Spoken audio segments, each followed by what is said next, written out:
Hey, everybody. Welcome to the Playful Humans podcast. I'm your host, Mike Montague. My guest this week is an author, poet, musician, artist, and entrepreneur named David Chislett, and we're going to talk with him about what it's like to play for a living. You can find him at davidchislett.com, and you can find Playful Humans at playfulhumans.com. Both very easy names to remember today, websites, so go check them out. You can join the club at Playful Humans, other adults rediscovering the power of play, and take a quiz, find out how playful you are. playfulhumans.com. Here we go.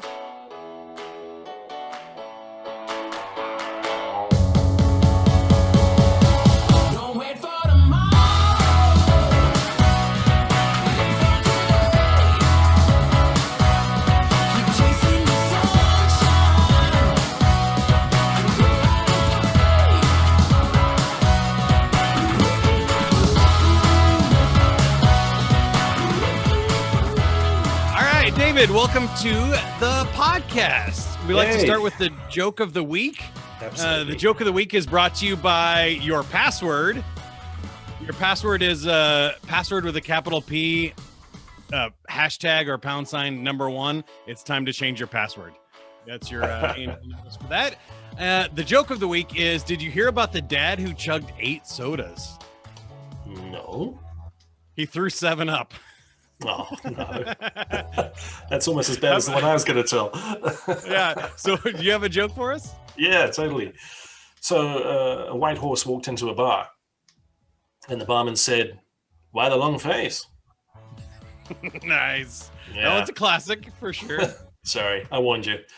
Yeah, that's exactly what it's for. No worries. Get us started off on the right foot. I like to set a low bar here at Playful Humans, and then we can go up from here.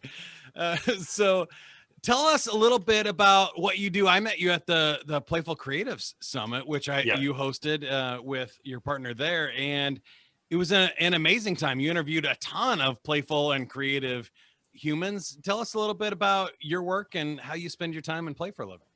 All right. So I'm a creativity activator. I believe that all human beings are creative, but most of the time we've just kind of been socialized and educated out of it. So my mission in life is to reactivate the inherent creativity of as many people as I can get my hands on, or my Zoom connection on at this stage. And which means I pretty much do play for a living. You can't separate creativity from play. You want to play properly, you've got to be creative. If you want to be creative, you've got to learn how to play. So it's the summit was a logical coming together of those two aspects of things. I mean, it's like, where do you draw the line?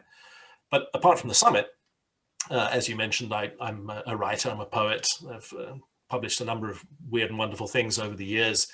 But what I do on a day-to-day basis is I kickstart people and I help people get unstuck using creative thinking skills. So I do keynote speeches, I host workshops, I do webinars, and I do one-on-one coaching, all focused around the idea of using creativity to help us solve the problems which are keeping us stuck, wherever that may be in our lives.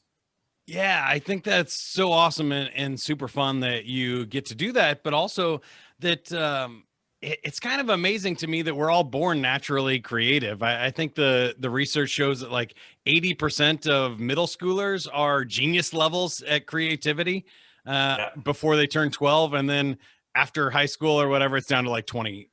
So from your experience, why do you think people really struggle with creativity? Well, I think it's because it's just the way we're socialized, Since the Industrial Revolution, we live in a world which is black, white, yes, no, on, off, wrong, right. And creativity is gray. It's ambiguous. It's about the spaces in between the existing options. It's about imagination and projection, association. And so I think a lot of us have had some really awkward experiences as a result of being very creative when young, which has resulted in a lot of negative judgment and penalties, which has, just educated us out of the inclination to think creatively when confronted with situations. Instead, we employ systems thinking and a reductionist worldview. And it's a tragedy because creativity is what brought us all of this stuff in the first place. And now we've been so creative with it that actually the robots can do all of that dog work anyway. And maybe we can get back to being creative beings once again, once we get over ourselves and allow AI to actually do all the dog stuff and we can get on with the interesting stuff. It's interesting that you said that, because that's my belief for sure, is that hopefully as we automate more things, or maybe we don't even need to work for a living, right? Yeah.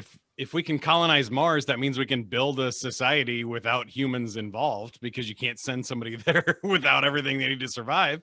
If we can do that on Mars, we could do it here, right? We could build everything we needed to survive. And then what the role of humans becomes is a really interesting question to me. I think the answer for me is, well, our role would be to play and enjoy life and spend all of it in recreation and creation.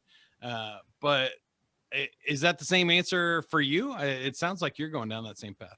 Yeah, definitely. I mean, we are actually astonishing. We're so astonishing that we don't see it. Every single day you solve a vast array of problems using your creative capacity. There's a traffic jam, you find a different route to work. The door hinge is loose, you use a butter knife to tighten a screw. You want to get a promotion, so you essentially fantasize about the road from where you are to being the general manager, and then you act on that fantasy and make it reality. I mean, that's magic, right? I mean, there's a whole book written about that called The Secret.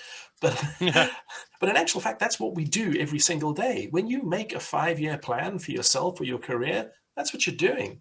You are creating a future. But we don't call those activities creative.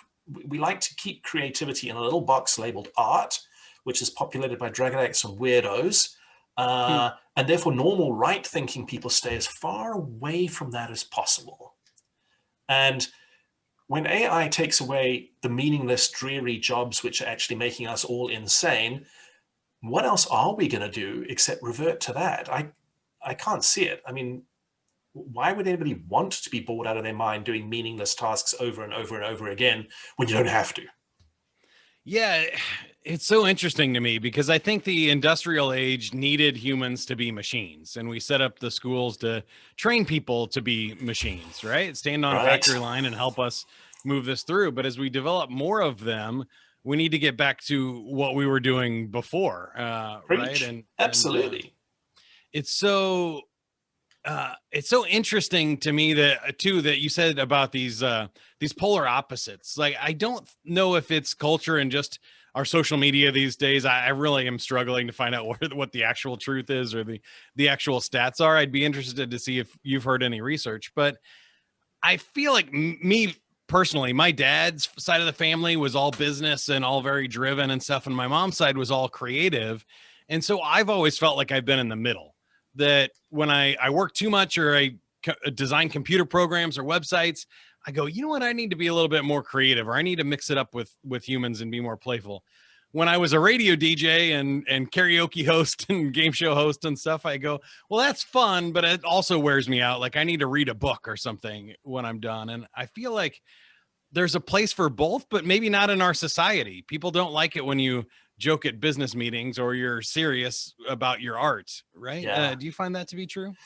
Yeah, we've, and I don't know the answer to this one, but we have constructed a world where what we do defines who we are. So anything that threatens your identity by requiring you to behave in a different way makes us very, very scared. And when we're scared, we push back hard. And so if you look what happens on social media, polarization is the immediate result. It's like, wow, I'm a conservative. You can't talk to me about free healthcare, because that attacks my sense of identity about what being a conservative is.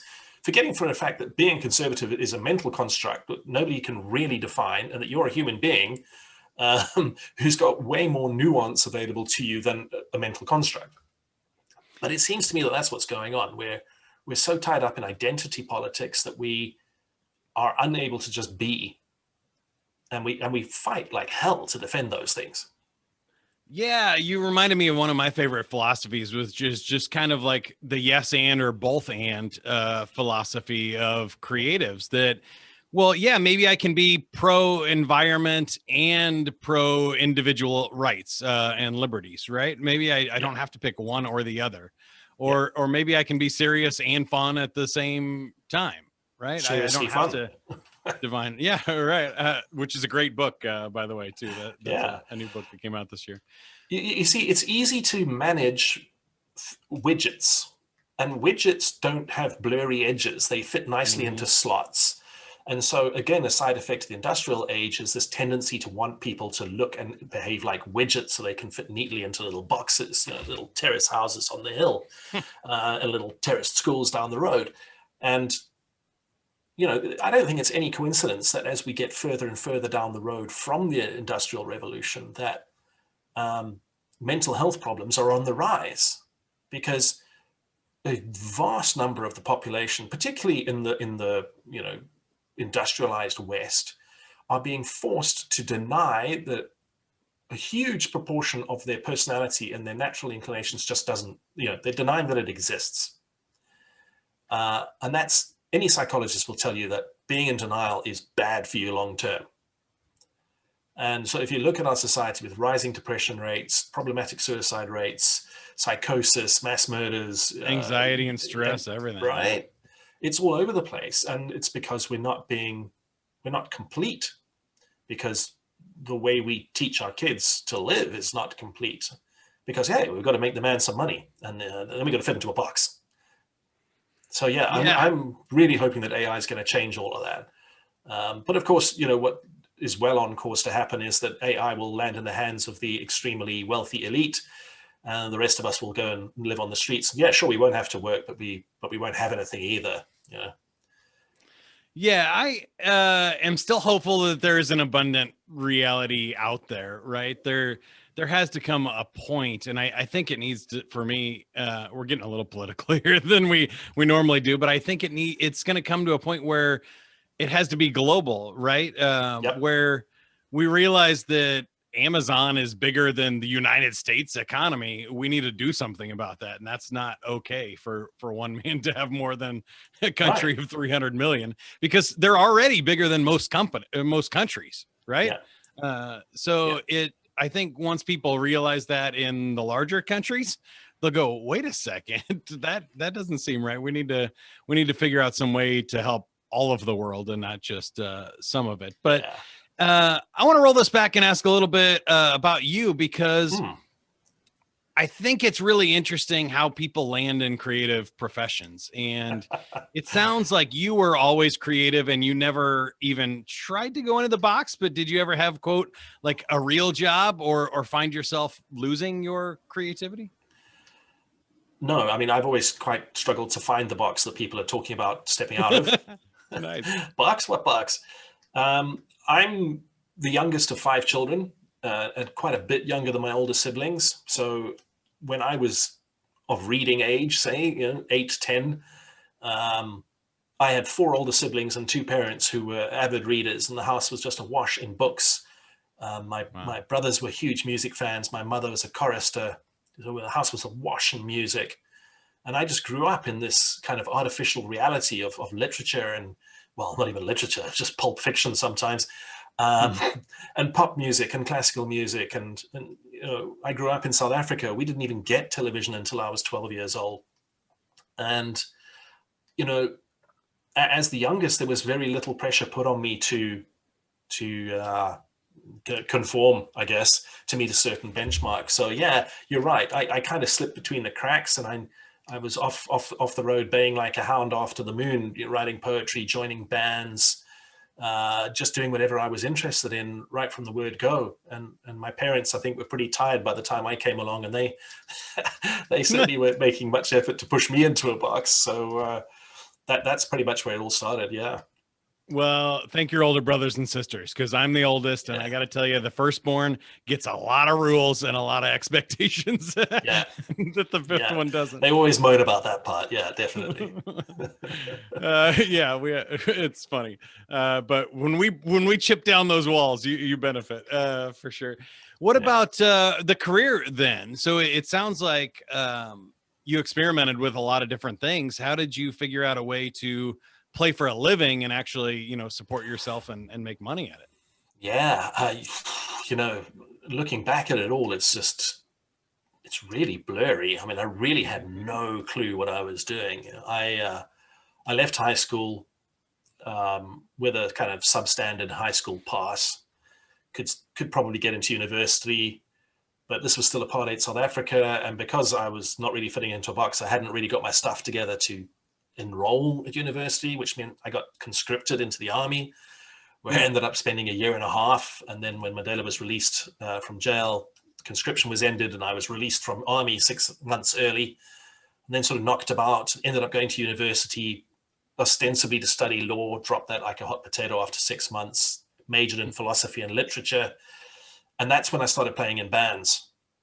And that was really the genesis. In high school, I'd learned how to play guitar and learned how to play bass. And with a very good friend of mine from junior school, we'd started converting a lot of the poems I'd written into songs. And that trajectory just continued through university. And it was literally just a matter of me having done a couple of things which then put me in intersections where people said, hey, have you tried this? And I'll be like, no, okay, let me try it. And then a few steps further down the line, someone saying, hey, have you tried this? And so I went from being the bass player in a band to being the guy who booked all the gigs for the band, to being manager of bands, to being the journalist who wrote about bands, to being the guy on the radio who spoke about the scene, to being the guy who got called up by TV shows to talk about the scene, to being the guy who had a PR company and management agency, putting on shows, marketing, and so on and so on and so on. But it all came down to the fact that when I was 10, I started writing poetry. And eventually I got to a stage where none of it really felt like it was mine, because it had literally been, I'd done some stuff because I was interested, and then an opportunity presented itself. And because I'm a perpetual cruiser, I was able to just kind of cruise in and figure it out and do it. And that would lead to something else. It was never like I'd ever said to myself, this is what I want. I'm going after that. So when you achieve it, it's like, yes, you got some sense of fulfillment, some sense of like ownership over the result.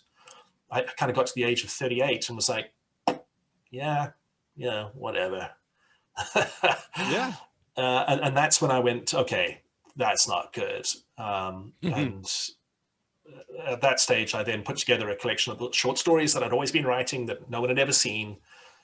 Put together a collection of poetry, stuff I'd been messing around with on Facebook. I put together a book of business advice for starter musicians based on my 20 years of working with bands in the underground music scene. Cool. And I was like, right, I'm going to be a writer and I'm going to go and put it all out there.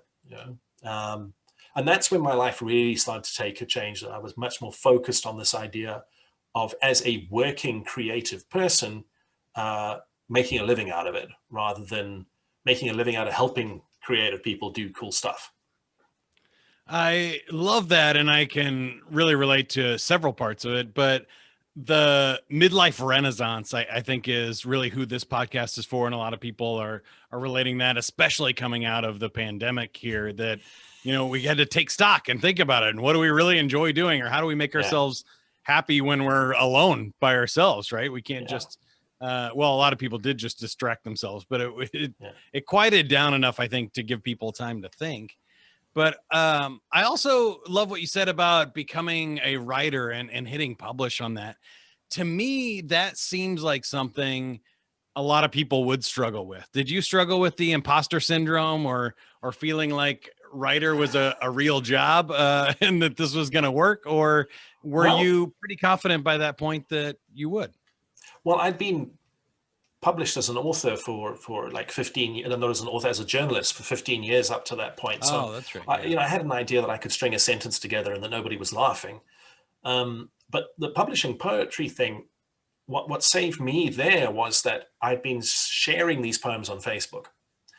And so what would happen is I would one day I'd have a piece where I'm just like, oh man, I can be proud of that. Linguistically, stylistically, content-wise, like, wow, put it up on Facebook. And it's just be tumbleweeds. Yeah. Crickets, just nothing, not a word. I'll be like, oh, okay. And then a couple of days later, I put up another piece. I'm like, well, it's a bit, it's cliched. Maybe, I don't know, maybe it's not quite finished. I'll put it up anyway. And people are like, wow, you read my mind. This is how I feel. I've got and these enormous reactions. And I suddenly realized that actually my opinion of what I'm doing is utterly worthless. It doesn't matter what I think. People, it's very postmodern. I mean, people are going to think what they're going to think anyway. But in terms of imposter syndrome, it was like a concrete demonstration of the fact that it didn't matter what I thought about what I was doing, because I'm putting it out into a world hoping people are going to buy it. So what matters is what they think about it. And I just stopped caring. I'm like, I still don't know if I'm really a good poet or not. And I don't really care. I like writing poetry. I self-publish. It's a challenge. I'm putting out a new book. I had to learn a whole bunch of stuff about EPUB formatting and digital distribution and wada. And I'm going to be lucky if I sell 300 copies worldwide.